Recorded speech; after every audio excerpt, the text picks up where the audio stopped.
Sa panahon na nangihina at napapagod ang ating puso at kaluluwa dahil sa ating mga pinagdadaanan at panawagan, kanino tayo humuhugot ng lakas? Sa ating bang pamilya, mga kaibigan at iglesia?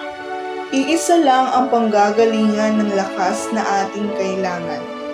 Hindi ang sino man, kundi tanging Diyos lamang. Sa Kanya magmumula ang lakas na hindi manghihina kahit mapagod man. Lakas na hindi titigil kahit manghina man. Lakas na nananatili at nagpapatuloy gaano pa man kabigat ang dalahin at kahirap ang lakbay. Totoo ang tinuran sa awit Kabanata 73, taludtod 26.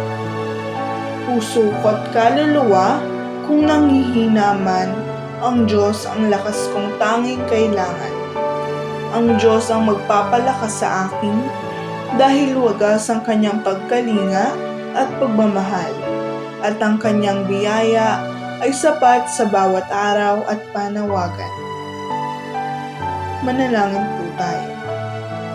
Salamat po, O Diyos, sa kalakasang nagmumula sa iyo. Papuri sa iyong katapatan.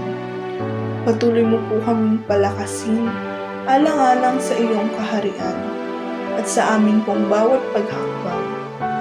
Ang lakas mo lamang ang iyong makita at ang pangalan mo lamang ang tanging naimangal. Sa ngalan ni Jesus, Amen. Magandang araw po sa inyong lahat.